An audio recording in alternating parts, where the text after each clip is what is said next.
Hi everyone, welcome back to my channel. Today I'm doing a very simple and easy look. I'm using the brand new Naked Urban Decay on the Run palette. This is the palette, excuse me, I'm blinding you right now, but this is the palette. There will be a short review at the end of this video, but if you are interested in learning how to complete this very rose goldy look, well, keep on watching. So I'm going to start off by defining my crease a little bit with this matte, I would say taupey brown color, which is called Fix from the palette, duh. And I'm just applying that right in the crease just to give me a little bit of definition. And after, I'm going to use that bronzer. I believe this is the Native bronzer. You know, they released those Naked Flush palette. It looks a whole lot like it. And I use it basically at the same spot, and I'm diffusing the color just because I wanted the crease to be a little bit more warm. After, with some Fix Plus, I'm going to take that beautiful goldy rose color, which is called Dive. And the reason why I'm using some Fix Plus is because there's a lot of fallout and I wanted sort of a metallic-y finish. Then, of course, you don't want any harsh lines, so I'm basically poking my eye out right now. I was so hard on myself, wow. Then I wanted my inner corners to shine bright like diamonds, so I'm taking the 24/7 pencil and Gold Mine and applying that right into the tear duct area. And then I'm just applying on top the highlighter called 50/50, which is more silver than gold, but because I used a gold pencil, it kind of, you know, give you the perfect amount of gold. Taking Stag, I'm going to do a very soft smoked out cat eye, and when I say cat eye, I'm mostly doing the cat eye with an angle brush, and after, I'm using the Resist eyeshadow, which is a metallic-y type of deep brown color. It's not matte. Going back into the highlighter right underneath the brow. It's actually a very nice highlighter. I didn't expect it to be so, you know, beautiful and pigmented. Moving on to the lower lash line, going back into the Stag, well, with the Stag pencil, and then diffusing it with that highliner and kind of, you know, extending it into my cat eye. Once again, it should be a very soft cat eye. Don't try to do like a big dramatic one. Well, for this look, I wasn't going for that. And then once again, to warm up the colors a little bit, using Native bronzer. And lastly, a little bit of Dive just to kind of, you know, balance the look. And on the waterline, a lot of you people are getting annoyed with me because I'm always using kind of a, you know, skin tone eyeliner, but it's what I like doing. And in the crease, I'm reapplying that color that I first used just to kind of deepen up the look a little bit, you know, adjust it. And my favorite lashes ever, the Doll Me Up lashes. These are just my favorite lashes ever. Velour lashes just make the most beautiful, comfortable mink lashes ever. A little bit of perversion mascara, nothing too extravagant, just to kind of blend your false lashes with your natural ones. And because the blush was a little bit too pink for my taste, I mixed it with the bronzer to give us a nice peach color. And of course, a highlight everywhere on the, well, not everywhere on the face, but the high points of the face. And I wanted to mute out my lips just a little bit because the gloss is a little bit, not on the darker side, but it kind of, you know, makes your natural lip color shine through. So I wanted to mute out my lips, so I used the Naked 24/7 lip pencil.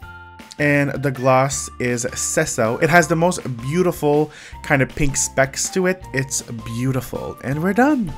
So there you have it. As you can see, it was very simple. I mostly use Urban Decay stuff. Now let's talk about this palette. A lot of you guys have been asking me about it, if I like it, if I, you know, if you guys should get it. So here are my thoughts. It is a very beautiful palette, don't get me wrong. Like, Urban Decay is always A+ with the packaging, but I find it a little bit thick and a little bit big to kind of carry in your purse. I love the fact that you have everything in it, but to me it's still, you know, somewhat a little, you know, too bulky. If you think about the Naked palettes, usually they're long and sleek. This one is just a little bit too bulky for me. I don't understand why it's so thick. But anyways, moving on to the actual products on the inside, you have the mascara. It is the Perversion mascara. And then you have a 24/7 liner. It is not black. A lot of people, you know, ask me, is it black or not? It is a very dark brown. Let me take these out of the little thing. So like I said, it is a very dark brown. This is not full size. It is kind of their size when they release kind of limited palettes, limited edition palettes. And the finish of it, it's like I said, a very dark brown. It does have a little bit of a metallic finish, but there's no glitters inside of it like some you know, pencil that they have, like the gold one. They do have a little bit of specks in it, I find. But yeah, very good, you know, on the go type of crayon, brown. Everybody loves their brown.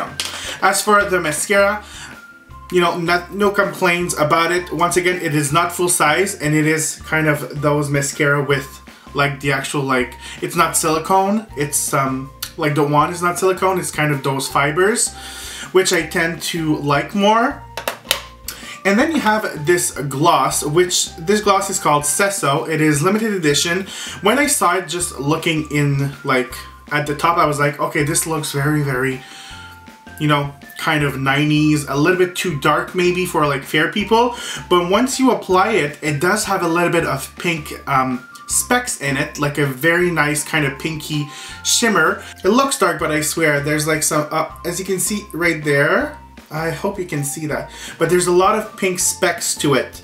And it's on the lips on its own, it's lighter than I thought it would be, which like I'm very satisfied with, because when I saw it, I was like, oh, it might be too dark for me. Naked glosses, I love their glosses. They're not sticky, they don't accumulate around your mouth, you know, when they do like that kind of rim around your mouth, like some of the lip gloss from M.A.C usually do. As for the eyeshadows, they are the regular, you know, type of texture and you know, pigmentation as the other Urban Decay eyeshadows. I do find that the metallic-y goldy brown over here and the rose gold, they do have a lot of fallout, so I always kind of dampen up my brush. Now Urban Decay say that they're limited edition colors, but I've been, you know, buying palettes and receiving palettes from Urban Decay from, you know, for the past couple of years, and I always depot them just for, you know, when I'm on the job kind of purposes, so I don't have like a bunch of palettes. And I have a bunch of, you know, eyeshadows over here. I have a little, let me explain. You know how sometimes, let's take an example, M.A.C release an eyeshadow and it's always limited edition, but then the next year they re-release it with another name. I think that Urban Decay is kind of doing that now, because I have a palette over here that I depotted like, you know, not too long ago, like this summer, and there's colors that very, very much so resembles, especially the rose gold. So I'm kind of bummed about it, because to me they're not brand new shades. I've seen those shades before. They're not like wow to me. Now if you've missed out on previous palettes, of course you might want to check this out, but to me they're not limited edition colors.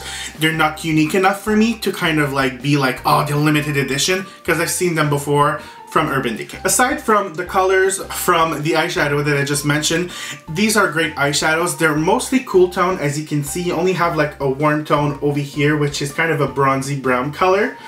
And what I usually do, like I've used this a couple of times and one time on one of my clients, to kind of warm up the eyeshadows, sometimes I will mix the bronzer over here because it is very warm, very orange.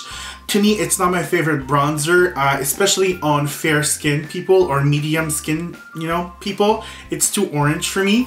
You know, somebody that has an olive skin tone, or somebody that's, I would say, have a darker complexion, but not like to the darkest. This could be like good to kind of warm up your skin, but it's not a, to me, it's not a good bronzer for fair skin. For fair skin people, it's too orange. As for the blush, once again, I think they missed it. I think it's too pink for a lot of people. I mean, if you are a makeup enthusiast, you will love this blush because it's very pink. But as for the regular type of chick, you know, woman who wants a blush, I think it's a little bit too pink. Once again, what I did is mix a little bit of blush with a little bit of bronzer to get like this peachy color on my cheeks, which anybody can do. But you know, like some people who wants to buy a palette, they don't really know how to use it sometime. When they see bronzer, they will use it as a bronzer. When they see blush, they will use it as blush. I feel like I'm rambling a lot. But to me, the colors of the blush and the bronzer, it's kind of a miss. As for the highlight, very, very cool tone. I did apply very, very silver. It is a very fine highlight. I believe it's called 50-50. I really enjoyed this highlight. I even like highlighted underneath my brow bone, cheek, nose, upper lip. I love this highlight, no complaint whatsoever. Another thing that I would have loved to see about this palette is seeing the name like on the actual like palette when you open it. You do have the names on the back, which is, you know, right over here, which is fine. But you know, like when you have the palette open, you would like to see the actual names of the eyeshadows and blush and bronzer on it. That's only another thing. What I love about this packaging though, even though it's very, very kind of bulky, I like the mirror. It is a very sturdy mirror and you kind of open it to your likeness. It doesn't go all the way back, but let's say you sit it on your desk, you can just, you know, put it at an angle where you'll be able to do your makeup. So I like that. I feel like I'm talking so fast and so much, I'm out of breath, girl. So final thoughts on this palette. Should you get it? Should you not?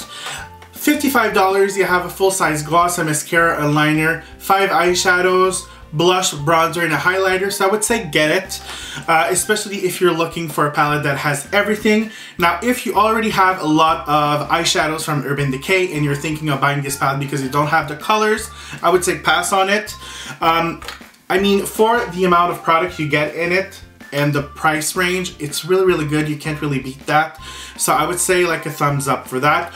But Urban Decay, you need to work on your packaging, not the presentation. Presentation is flawless, as you can see, but to me, with this, they kind of like really like made a mistake by making it so bulky. Like they could have, you know, downsized this to like half of the actual package. That's just my thoughts on it.